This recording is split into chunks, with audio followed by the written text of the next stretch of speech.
St Helens pack has been plagued with injuries in recent weeks, and though they welcome back Liptrock's captain Eric Chisnall and Harry Pinner, they're still without their internationals Mel James and Peter Gawley. The pack division, unusually for such a cosmopolitan club, is filled with some very good local players. And Wigan, in the past 3 months, they've speculated over £200,000 in assembling this back division with the acquisition of Henderson Gill at 5, Dave Stevenson at 4, but they've certainly injected some speed into that side. Much surprise being shown at the inclusion of Glenn Jones, but Hook and Nicky Kiss failed a fitness test only an hour ago. And it's a good scrum for St Helens. Oh, and a nice dummy from Neil Holding. Well taken there by Tony Stevenson. Well, this St Helens number 7, Neil Holding, he's been out injured for months, and here he is back in full flight. Chisnall, Arkwright. Well, this a good opening burst from St Helens. Harry Pinner. He's going for the line. Oh, and a good try. An excellent try from Dennis Litherland. Harry Pinner only had 1 game in the last 3 months. Took the ball to him, and that's first blood to St Helens.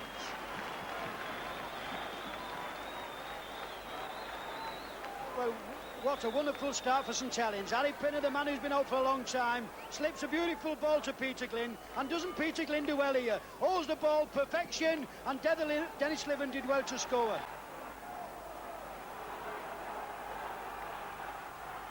This Gary Stevens is the man who's launching all these Wigan attacks. We saw him sending Wigan number 10, Jeff Cunliffe, through there. He'll be all over this field this afternoon, prompting, directing. And here he is, back attacked in half-back. Stevens again. Oh, this moves forward, he's through!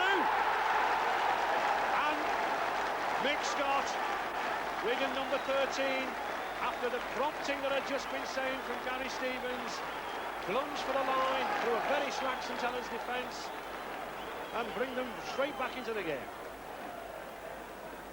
Well, we've only been talking in the week about this move. They work it very well. Just watch Gary Stevens here. He slips a lovely ball to Mick Scott, and doesn't he do well to score this try? Needed some scoring, just manages to put the ball on the line and no farther. And it's there. He's only failed with his kicks in 1 game since joining. And that puts Wigan in good shape at 5 points to 3. It'll be a very interesting duel. Scrums, 2 apiece at the moment, and he's not satisfied. That's a differential penalty, which is taken for a tap, but he's talking. Now that's a stupid thing to do. Having been given a differential penalty where he couldn't go for goal, some stupid yapping by Gary Stevens gives Clive Griffiths what should be a very simple penalty attempt, and has only kicked 7 goals so far. But that makes him 8. And once again the match is back in the melting pot at 5 points each. Jerry Kershaw is very keen on these scrums. Al Aspey. Stevens again, into Danny Campbell. Now can he shift somebody?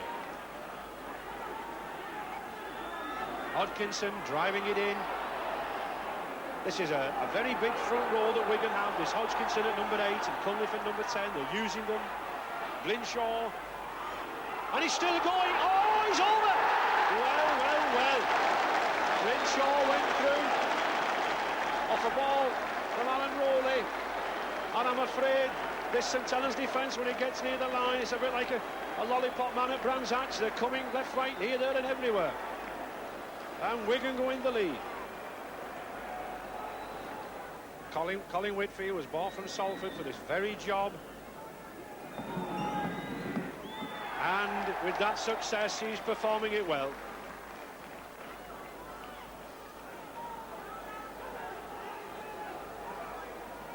Would you believe this possible? Glenshaw cannot believe this. This is really bad tackling. Harry Pinner has 1 go, Alan Rowley has a go, but just look at, there's 2 players on, Clive Griffiths is there, and nobody takes the man with the ball. Take the man with the ball and he stretches out and scores a good try. But is he surprised? 20 minutes gone. Deep in St Helens, 22-yard area. The score still Wigan 10, St Helens 5. Holding to Glynn. Now here's a chance. On a good ball to Litherland. He's going down that wing.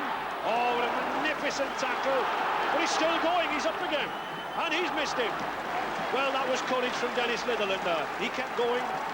Glynn, Harry Pinner.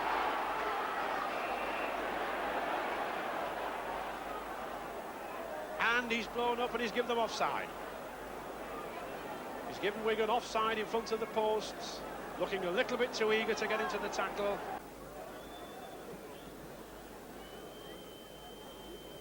It's his third attempt at a kick. And he puts it over.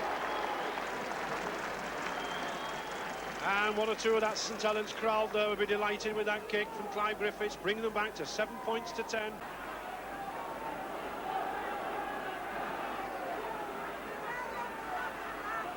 Gary Morby coming, driving through, and he's taking some pulling down. Neil Holding, Pinner. Harry Pinner looking for support. You saw his arm. Oh, and he's lost it again. Well, I must say I can hardly blame Harry Pinner here. The forwards are not running off him. The gaps are there. He's looking for support. There's nobody coming. Stevens again. And that's the difference with this Wigan pack. They're running off Gary Stevens and no one's coming off Pinner for St Helens.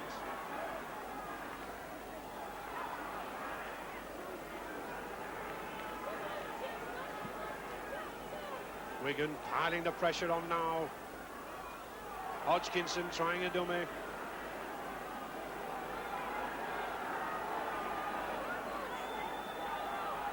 This St Helens defence must hold out here before half-time.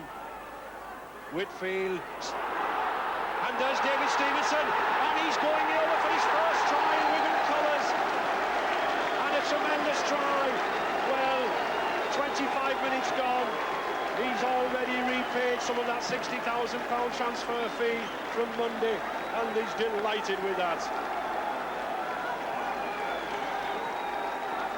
Now this is what Wigan have brought. Good movement here, ball quickly along the line, quickly out, and just watch it from Colin Whitfield. Now this is sheer class. Malaspi lays a ball off, and nobody stops this fella. £60,000 of the best in the game, and that's how to finish. Anybody watching, that's the way to do it. He's delighted with that. His thumbs are going up and receives congratulations there from his wing partner Henderson Gill. He was bought to feed this man with the ball, but when you've got opportunities like that, he's saying, I'll go for my own. No, he's missed it. He curved it to the left of the posts, and so the score remains at 13 points to 7 in Wigan's favour. Rowley. Oh, and he's lost it again. And Wigan grateful to receive it. Jet Cunliffe playing the ball to the blind side. And Kel Cosley looking at his watch. Well, there's 40 minutes to go, Kel. And it's going to be a hard 40 minutes. An attempted drop. And David Stevenson. David Stevenson, number 4. What a debut he's having for Wigan. One try in the first half. A drop goal in the second half, and that puts Wigan comfortably in the lead at 14 points to 7. Talking to the vice-chairman before the game, I wonder did he know they can drop goals as well. What a great player this lad is. £60,000 of good money spent, because he runs hard, and this is what St Helens needs, somebody going forward. And that's just not what St Helens need. That's another lost ball again, but they've won it back. An offside decision, I think, and rather a silly one for Wigan at this stage, because if Clive Griffiths can kick this goal, it's another 2 points which would edge St Helens near and give them fresh hearts. But it's a successful one, and the crowd no doubt will be delighted with that. brings the game now back. St Helens 9, Wigan 14, and there's only a try and a goal in it now. And I don't think this Wigan team are either. They're looking, just one scrum would do them well here. Feeding. Well, Neil Hawley, you can't complain. You've taken 8 scrums. What more do you want? 5 yards from this St Helens line.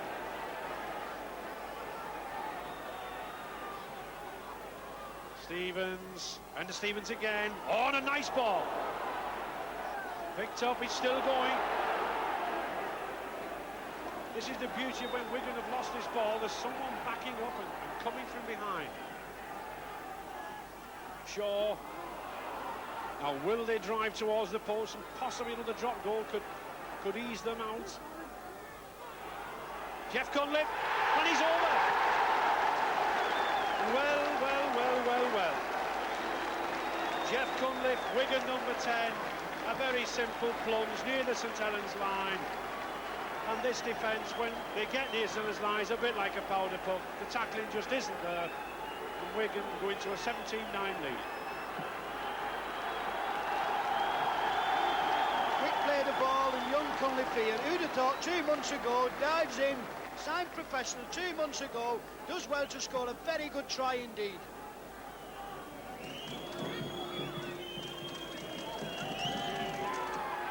Oh, he's hit the posts.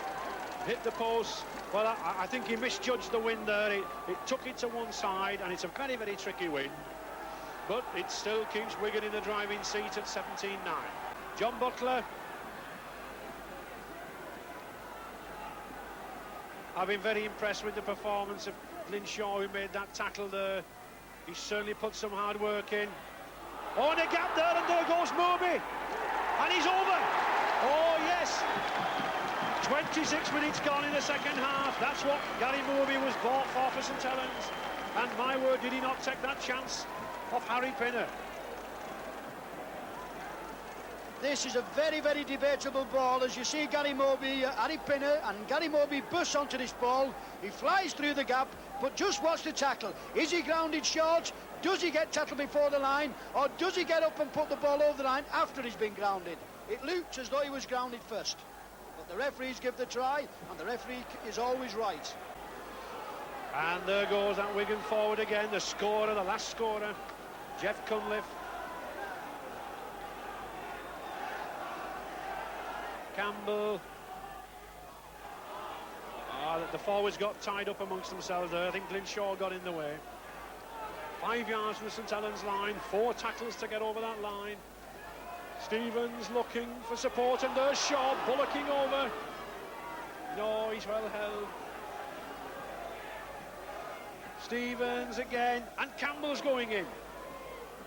There's certainly some best British beef in this Wigan pack going for that line. Hodkinson, Aspie, and there's that man again. What a match this David Stevenson is having. He stole up like a ghost outside Mal Aspie, and with 33 minutes gone, puts the ball over the line for another 3 points. Well, the vice-chairman of Wigan, Maurice Lindsay, said to me, was this fella worth this money? But just watch Alan Hodgkinson. He holds the ball, perfection. But look at this for sheer class. This fella is the best centre in the Rugby League. Is he worth it? I think he's worth double that.